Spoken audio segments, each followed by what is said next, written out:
जय हिंद साथियों।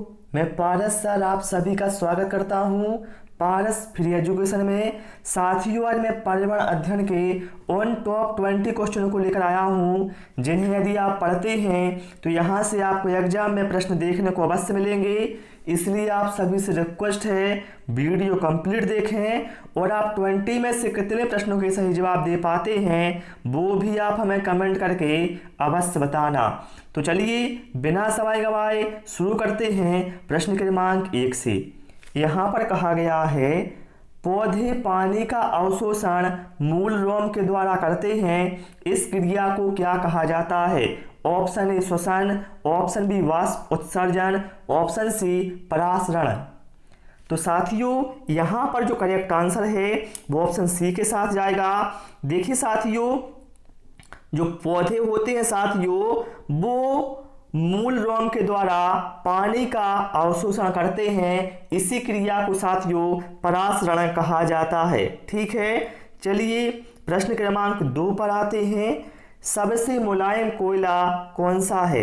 Option A anthracite कोयला, ऑप्शन बी बिटुमेन कोयला, ऑप्शन सी लिग्नाइट कोयला या फिर ऑप्शन डी पीट कोयला। करेक्ट आंसर यहाँ पर ऑप्शन बी के साथ जाएगा। सबसे मुलायम कोयला बिटुमेन कोयला होता है। यदि पूछा जाए सबसे उच्च कोटि का कोयला कौन सा होता है तो बताइएगा एंथ्रासाइट कोयला, और सबसे निम्न कोटि का कोयला कौन सा है तो बताइएगा पीट कोयला, और भूरा कोयला किसे कहा जाता है तो बताइएगा लिग्नाइट कोयला। ये सारे पॉइंट आप लोग नोट करते जाएं। प्रश्न क्रमांक 3 पर आते हैं। विश्व में सर्वाधिक वर्षा मानसून में होने का क्या रीजन है?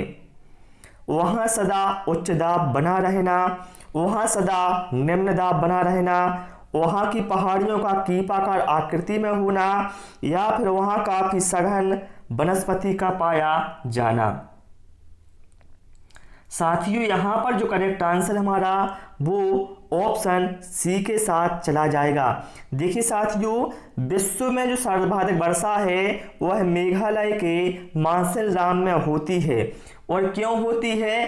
क्योंकि साथियों वहाँ पर जो गारो, खासी और जैंतियाई पहाड़ियाँ हैं, इनकी आकृति क्या है? कीपकार है, जिसकी वजह से यहाँ पर क्या है जो वर्षा है अधिक मात्रा में होती है। ठीक है, चलिए प्रश्न क्रमांक 4 पर आते हैं। और सभी लोगों से रिक्वेस्ट है, वीडियो पसंद आए वीडियो को लाइक और शेयर करना और चैनल को सब्सक्राइब भी अवश्य करना।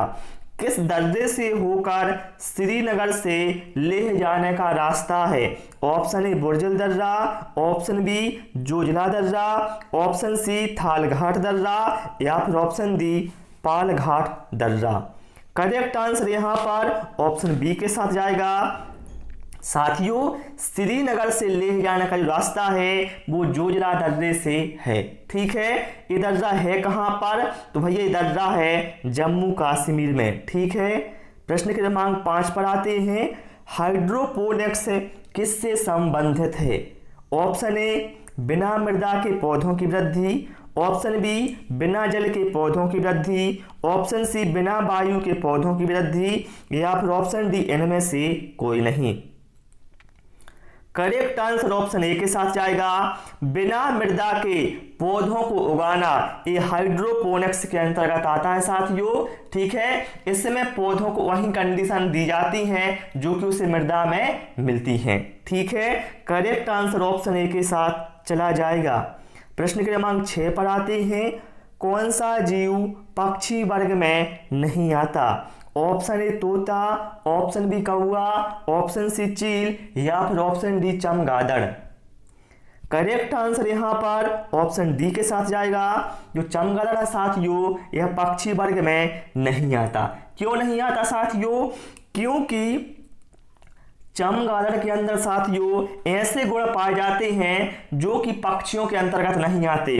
जैसे चमगादड़ में साथियों क्या है? कान आते हैं।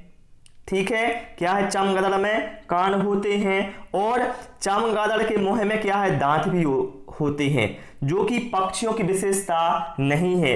इसलिए चमगादड़ को पक्षी वर्ग में नहीं रखा जाता। ठीक है, चलिए भाई प्रश्न क्रमांक 7 पर आते हैं।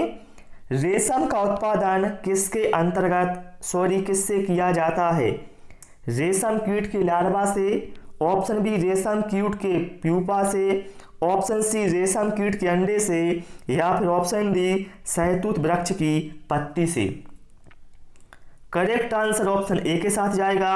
साथियों, रेशम का जो उत्पादन है वह रेशम कीट के लार्वा से होता है, और ध्यान रखना रेशम कीट पालन कहलाता है सेरीकल्चर, और रेशम कीटों को शहतूत के वृक्षों पर पाला जाता है, ये भी आपको ध्यान रखना है। प्रश्न क्रमांक 8 पर आते हैं। सिल्वर फाइबर क्रांति का संबंध किससे है? ऑप्शन ए कागज उत्पादन, ऑप्शन बी कपास उत्पादन, ऑप्शन सी चाय उत्पादन, या फिर ऑप्शन डी सीमेंट उत्पादन। करेक्ट आंसर ऑप्शन बी के साथ जाएगा। सिल्वर फाइबर क्रांति का जो संबंध है वह कपास उत्पादन से है। ठीक है। प्रश्न क्रमांक 9 पर आते हैं। जीवन रक्षक हार्मोन किसे कहा जाता है? Option A insulin, option B adrenaline, option C oxytocin, या फिर option D glucagon. Correct answer option B के साथ जाएगा। एड्रेनालिन हार्मोन को साथ जो जीवन रक्षक हार्मोन कहा जाता है, और इसके साथ साथ इसे लड़ो उड़ो हार्मोन भी कहा जाता है। ठीक है। और इंसुलिन की कमी से मधुमेह अर्थात शुगर की बीमारी होती है, ये भी आपको ध्यान रखना है। प्रश्न क्रमांक 10 पर आते हैं। कौन सा ग्रह हरे रंग का प्रकाश उत्सर्जित करता है? Option A Shukra, option B Mangal, option C Arun, option D Varun. तो यहां पर करेक्ट आंसर ऑप्शन डी के साथ जाएगा। साथियों, जो वरुण ग्रह है इसमें क्या है, मीथेन की अधिकता है, जिसकी वजह से क्या है, यह हरे रंग का प्रकाश उत्सर्जित करता है, और इसे हरा ग्रह भी कहा जाता है। बात करें यहाँ पर हम अरुण ग्रह की, तो साथियों अरुण को लेटा हुआ ग्रह कहा जाता है, ये भी आप ध्यान रखें। मंगल को क्या है, लाल ग्रह कहा जाता है, और शुक्र को भोर का तारा या फिर इवनिंग स्टार कहा जाता है। ये सारे पॉइंट आपको पता होने चाहिए। प्रश्न क्रमांक 11। गुरु शिखर किस पर्वत श्रृंखला की सबसे ऊंची चोटी है? Option A Himalaya, option B Aravali, option C Sahyadri, या फिर ऑप्शन डी महेंद्रगिरी। तो यहां पर करेक्ट आंसर ऑप्शन बी के साथ जाएगा। अरावली पर्वत श्रृंखला की सबसे ऊंची चोटी कौन सी है? गुरु शिखर, और जिसकी ऊंचाई कितनी है? ऊंचाई भैया इसकी है 1722 मीटर, ये भी आप ध्यान रखिएगा। और पूछा जाए सबसे प्राचीन बलद पर्वत कौन सा है भारत का, तो बताइएगा अरावली। ठीक है।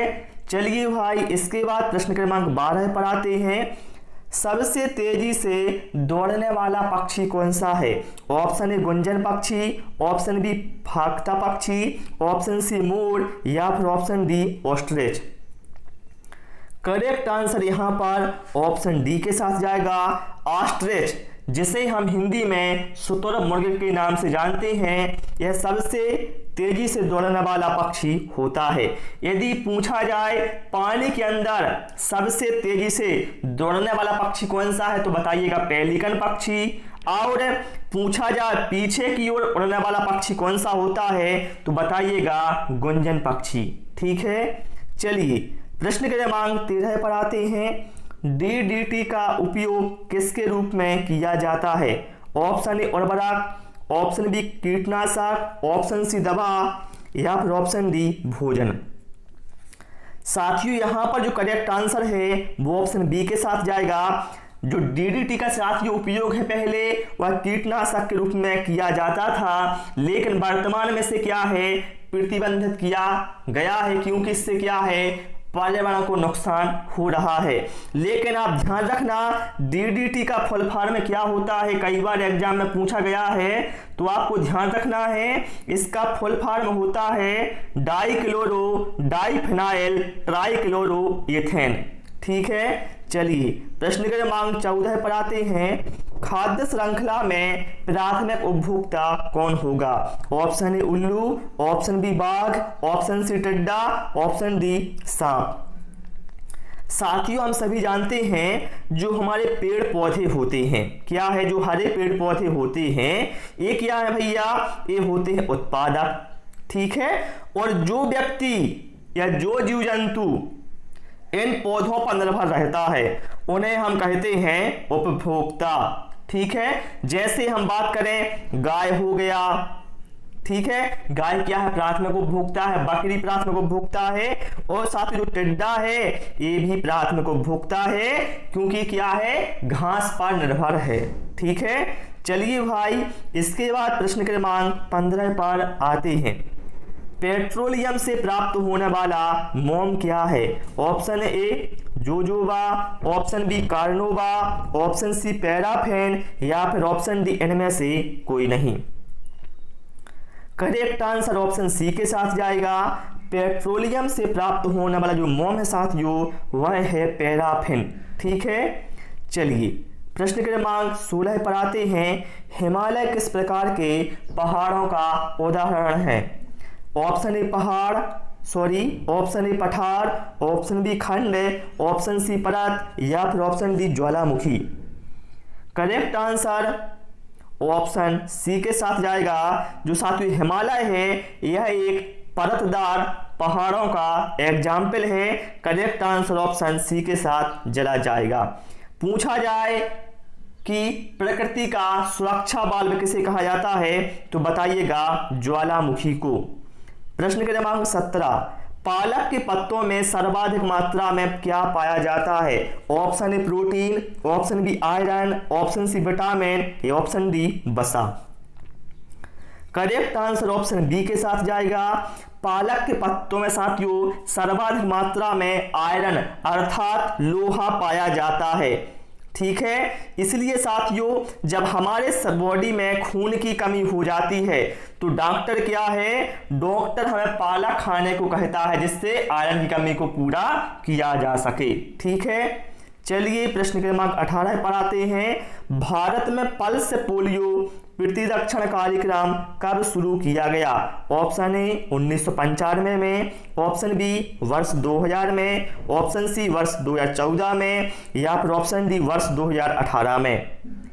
यहां पर करेक्ट आंसर ऑप्शन ए के साथ जाएगा। भारत में पल्स पोलियो प्रतिरक्षण कार्यक्रम 1995 में शुरू किया गया। पूछा जाए जो पोलियो रोग है किससे होता है भैया, तो ये वायरस से होता है, ठीक है। चलिए प्रश्न क्रमांक 19 पर आते हैं। किस विटामिन की कमी से एनीमिया रोग हो जाता है?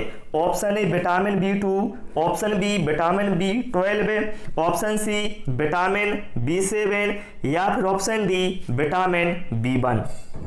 करेक्ट आंसर ऑप्शन बी के साथ जाएगा। विटामिन B12 की कमी से एनीमिया रोग हो जाता है, ठीक है। यदि आपसे पूछा जाए विटामिन B12 में क्या पाया जाता है भैया, तो इसमें भैया कोबाल्ट पाया जाता है। विटामिन B12 का रासायनिक नाम क्या है, तो साइनोकोबालामिन है, ये भी आपको ध्यान रखना है। प्रश्न क्रमांक 20 पर आते हैं और इसके बाद आप सभी लोग हमें कमेंट करके बताना आपने 20 में से कितने प्रश्नों के सही जवाब दिए हैं। और भैया वीडियो को लाइक और शेयर करना, और पहली बार हमारे चैनल पर आए हैं चैनल को सब्सक्राइब भी कर लेना। बिल्कुल यहाँ पर फ्री आपको सारी क्लासेस प्रोवाइड की जाती हैं। कहा गया है मच्छरों को भगाने वाली दवाइयों में बनाने में क्या मिलाया जाता है? Option A ethylene, option B इलेथ्रिन, ऑप्शन सी एसिटिलीन, या फिर ऑप्शन डी सल्फेनिक अम्ल। साथियों मच्छरों को भगाने वाली जो दवाइयां होती हैं साथियों उनको बनाने में एलिथ्रिन का यूज होता है। करेक्ट आंसर ऑप्शन बी के साथ चला जाएगा। तो मिलेंगे साथियों अगले वीडियो में। Thanks for watching this video.